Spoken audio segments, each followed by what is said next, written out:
में हैं IPPCL के चीफ इंजीनियर जो शिमला के कॉर्पोरेट ऑफिस में GM के पद पर थे, स्वर्गीय विमल नेगी जी का बड़ी संदिग्ध परिस्थितियों में उनके साथ एक अजीब सी घटना घटी और इस घटना के घटने के बाद क्या क्या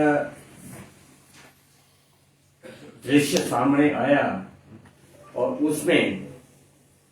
पुलिस का और प्रशासन का, प्रदेश सरकार का क्या कुछ रोल उस सारे मामले में, इस प्रकरण में रहा, इस पर इससे पहले भी कई बार इस अलग अलग माध्यम से ये बातें सामने लाई जा चुकी है। आज अगर एक ऐसा जरूरी ये महसूस किया गया कि जिस तरीके से प्रदेश सरकार इस मामले को बहुत ही अलग तरीके से देखने और बताने पर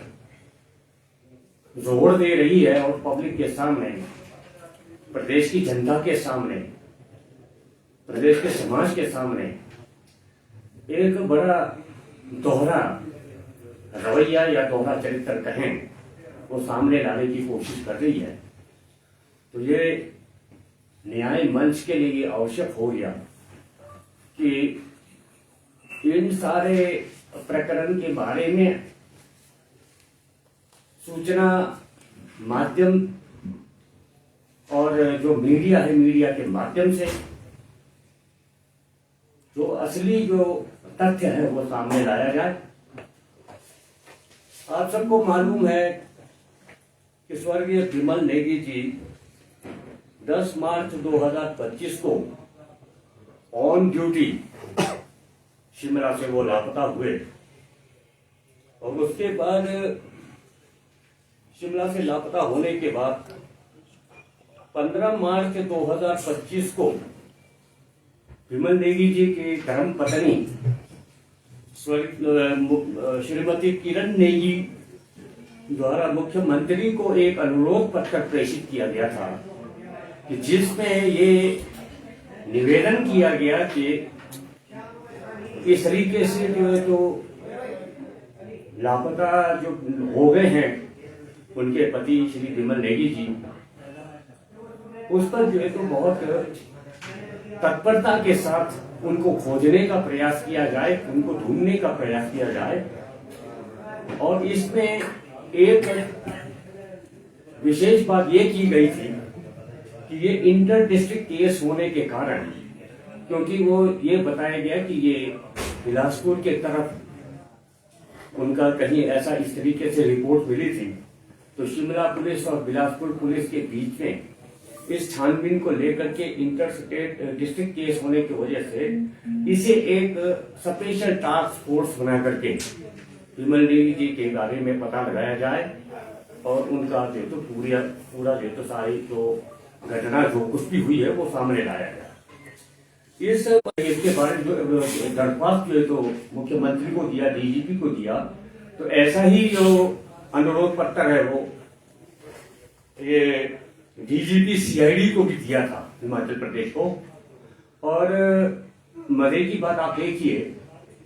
कि DGP CID इस मामले को बड़े गहराई से इसको संज्ञान में ले रहे थे और इस पर बहुत तत्परता से वो कार्य करने के लिए तैयार हो गए और काम कर रहे थे। तो उन्हें भी तुरंत जो है तो 2-3 दिन के बाद यहाँ से ट्रांसफर कर दिया, कहीं और जगह भेज दिया उनको। उसके बाद महामहिम राज्यपाल हिमाचल प्रदेश को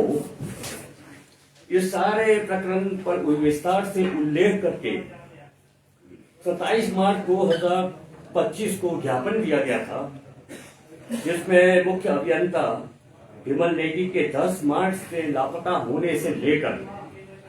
18 मार्च को बिलासपुर के गोविंद सागर झील से शव बरामद होने तक की सारे कार्यवाही के बारे में विस्तार से उस पत्र में उल्लेख किया गया था। तो राज्यपाल महोदय से, महामहिम राज्यपाल महोदय से निवेदन किया गया था कि इस सारे मामले में किन परिस्थितियों में विमल नेगी जी के साथ ये हादसा हुआ है, इसका पूरा छानबीन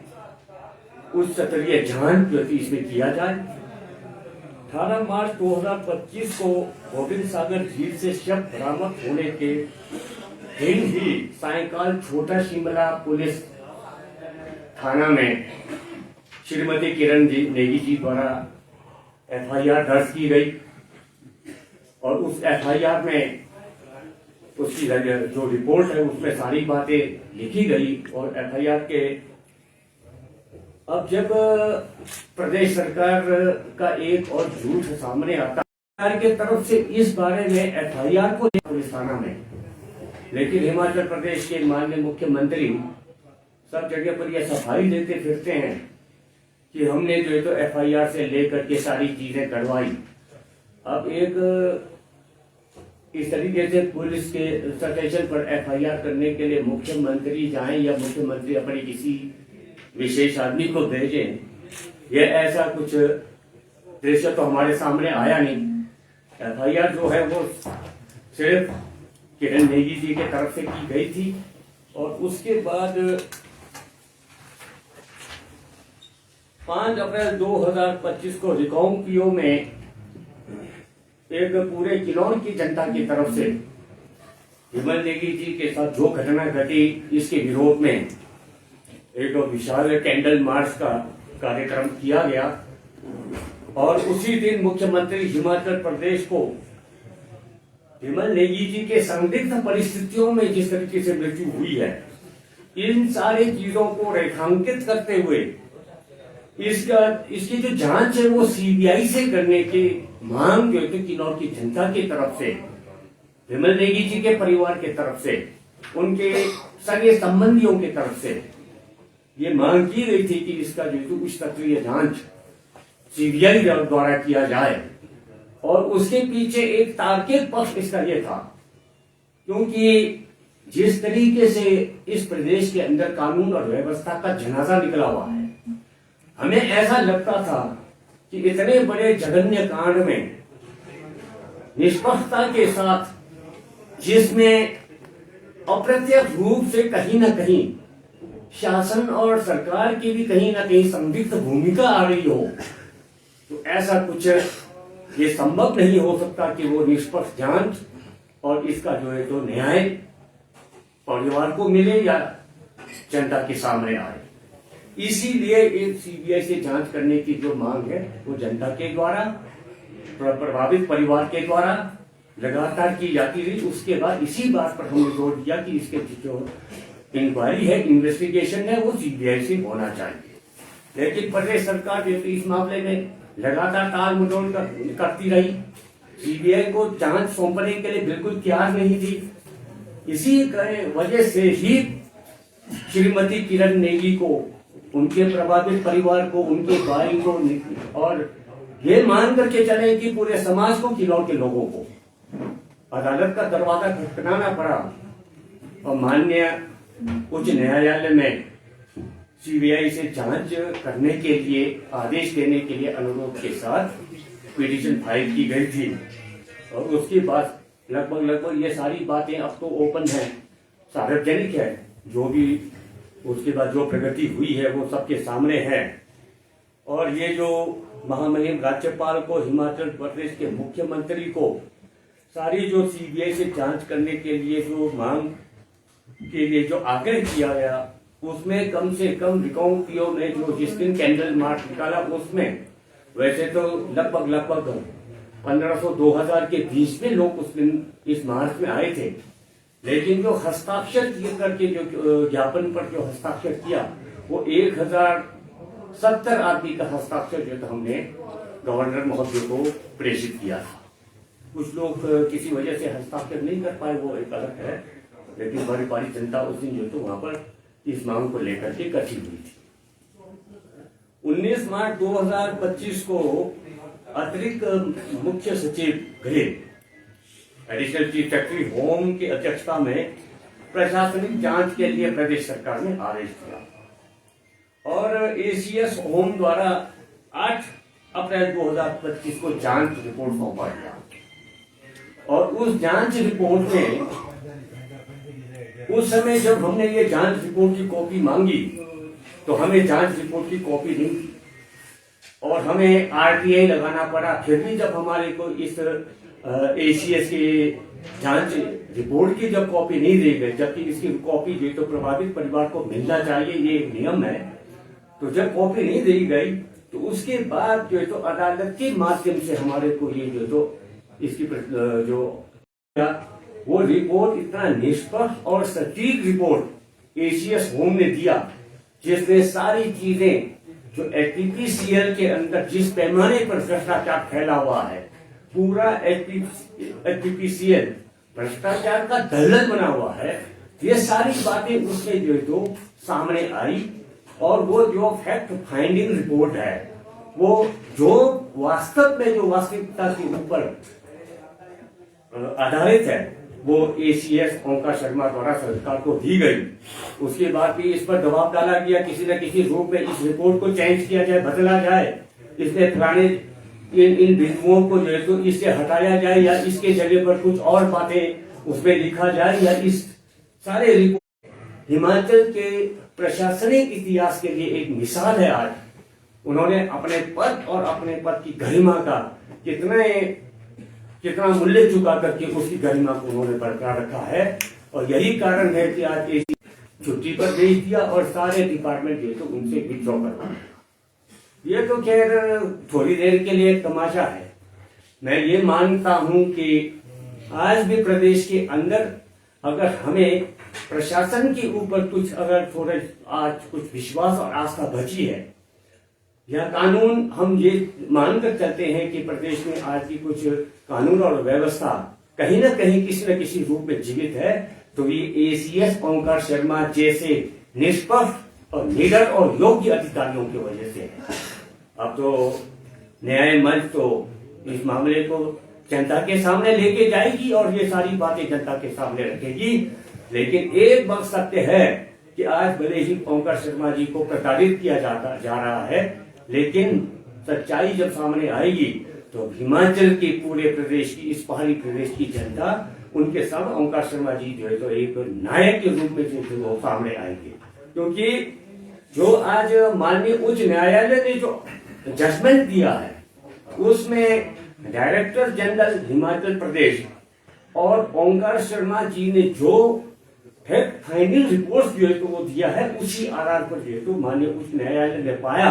कि इसमें तो बहुत सारे ऐसे घटनाक्रम हुआ, इसके अंदर ऐसी बातें सामने आ रही है कि इसको जो है तो इस प्रदेश की पुलिस, शिमला की पुलिस निष्पक्ष ढंग से बिल्कुल जांच नहीं कर सकती है। इसको किसी न किसी रूप में कहीं ना कहीं ये जांच प्रभावित हो सकता है और सच्चाई सामने आना जो है तो संभव नहीं है। इसलिए इसको सीबीआई, जैसा हम मांग कर रहे थे, इसे सीबीआई को माननीय उच्च न्यायालय के आदेश पर ये सीबीआई को केस चला गया है। अब सीबीआई आ गई है, अपना काम कर रही है और हमें उम्मीद है कि सीबीआई दूध का दूध और पानी का पानी इस मामले में करेगी और सारी सच्चाई सामने आएगी। तो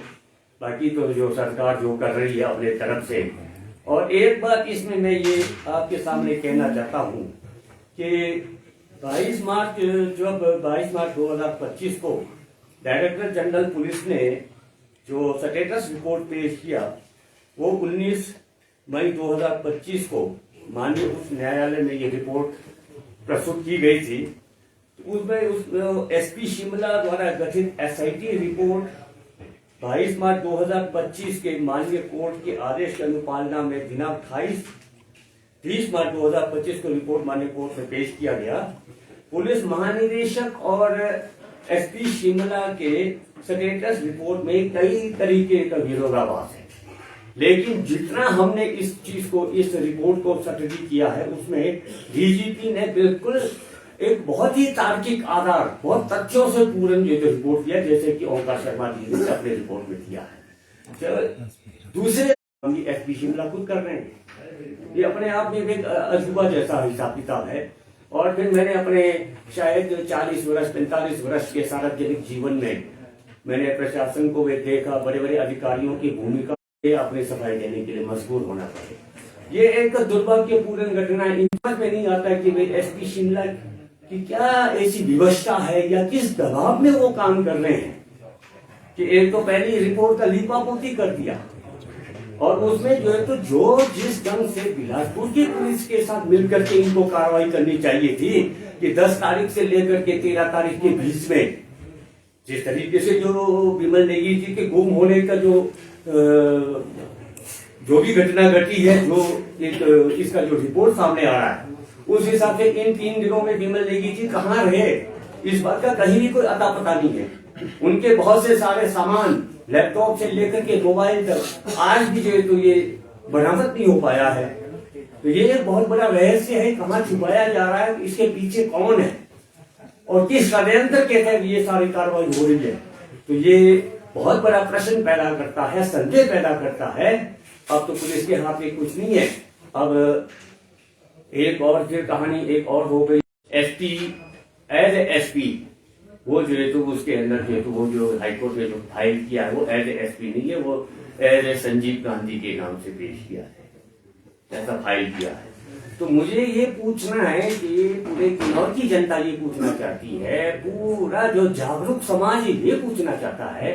कि इस सारे मामले में एसपी शिमला को इतनी उत्सुकता और बेचैनी क्यों है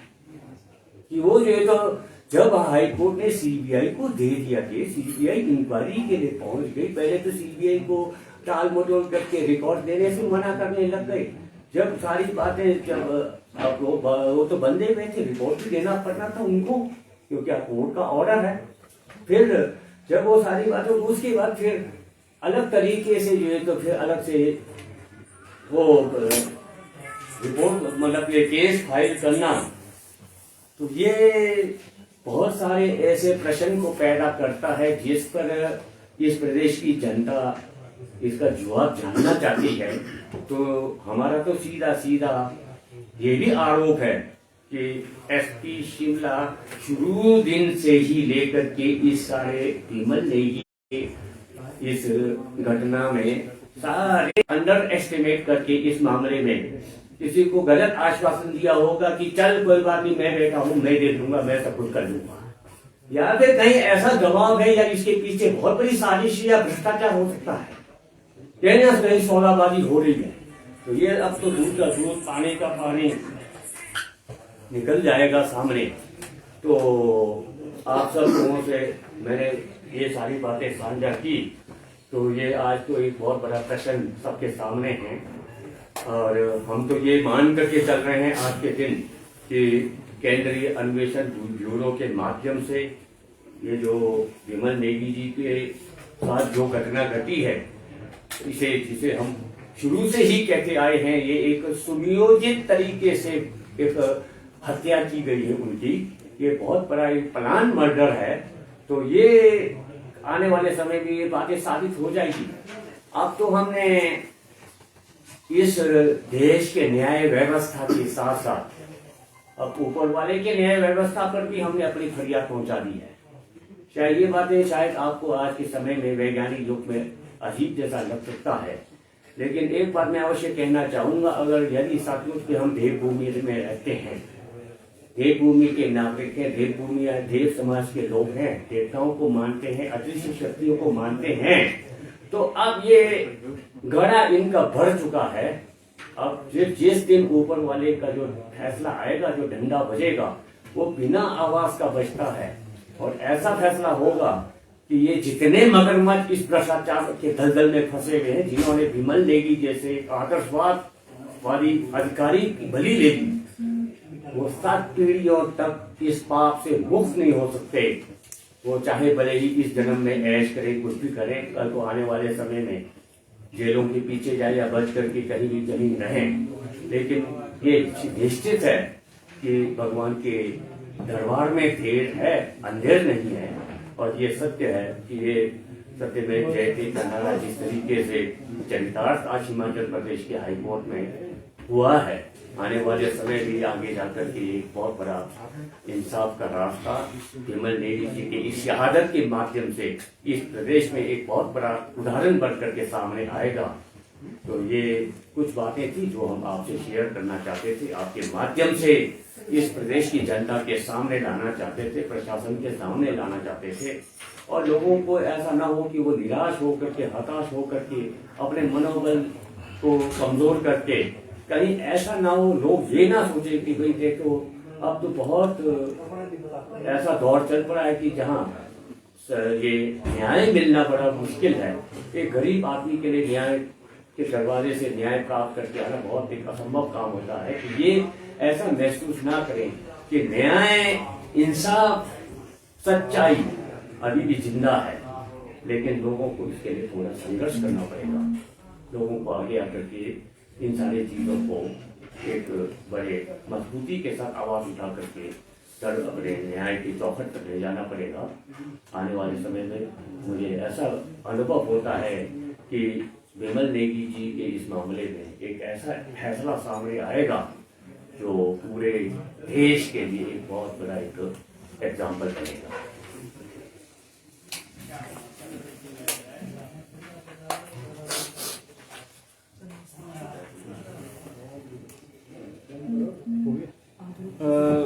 मुख्यमंत्री लगातार कह रहे हैं कि परिवार ने उनसे कभी सीबीआई जांच की मांग नहीं की। तो मिले थे आप कभी मुख्यमंत्री से, आपने मांग की थी उनसे? मुख्यमंत्री से मांग की, मुख्यमंत्री को तो इसमें साफ साफ लिख करके ज्ञापन के अंदर दिया है कि सीबीआई से इंक्वायरी करना चाहते हैं हम, आप ये केस सीबीआई को लीजिए। लेकिन वो विधानसभा के अंदर भी झूठ बोलते हैं और विधानसभा के बाहर भी झूठ बोलते हैं कि परिवार के लोगों ने कभी सीबीआई की इंक्वायरी नहीं मांगी, जबकि हम तो शुरू दिन से ही 5 तारीख से जब से पीओ में कैंडल मार्च हुआ, रिटर्न में हमारे पास सारी चीजें, हमारे पास जो लिखित रूप में सारा साक्ष्य है कि हमने क्या क्या उसके अंदर मांग रखी, किन किन बिंदुओं पर हमने जो तो मुख्यमंत्री से आग्रह किया। तो इनके तो मंत्री संतरी सारे ऐसे झूठ बोल रहे हैं, क्या बोल रहे हैं इनको ये पता नहीं लग रहा। आज कुछ बोलते कल कुछ बोलते हैं। आपके ही विधायक हैं, वो तो कह रहे हैं कि सीबीआई केंद्र सरकार का तोता है, और वो कह रहे जांच में क्या निकलेगा, पहले के केस भी सीबीआई के खास रहे नहीं है, रिजल्ट उसके ठीक नहीं आए। अब हमारे विधायक महोदय जी कई दफा जो है तो वो एकदम धीरेल हो जाते हैं, पता नहीं क्या इतने स्पीड पे चलते हो। तो ये सीबीआई तोता बोलना ये शोभा नहीं देता। इस देश की एक बहुत बड़ी एक एजेंसी है सीबीआई, जो तो ये बहुत बड़ी संस्था है। तो वो ऐसे संस्था के ऊपर शक करना, अब उन्होंने तो सुप्रीम कोर्ट में, आप लोगों को शायद याद होगा कि एक बार शायद बहुत साल पहले की बात है, सुप्रीम कोर्ट की कोई टिप्पणी थी किसी के तो पिंजरे का तोता। सुप्रीम कोर्ट का किसी सरकार के ऊपर टिप्पणी करना, किसी इन्वेस्टिगेटिंग एजेंसी के ऊपर टिप्पणी करना, किसी संस्था के ऊपर टिप्पणी करना उनका बना एक कानूनी अधिकार है, एक अधिकार है उनका, वो कर सकते हैं। लेकिन हर आदमी, चाहे वो मंत्री है चाहे वो संतरी है, वो सुप्रीम कोर्ट नहीं हो सकता। इसलिए सीबीआई को तोता कहना ये अपने आप में बहुत एक सीबीआई की गरिमा को ठेस पहुंचाने वाली बात है। इस देश के लोकतांत्रिक व्यवस्था को उसका मजाक उड़ाने की बात है।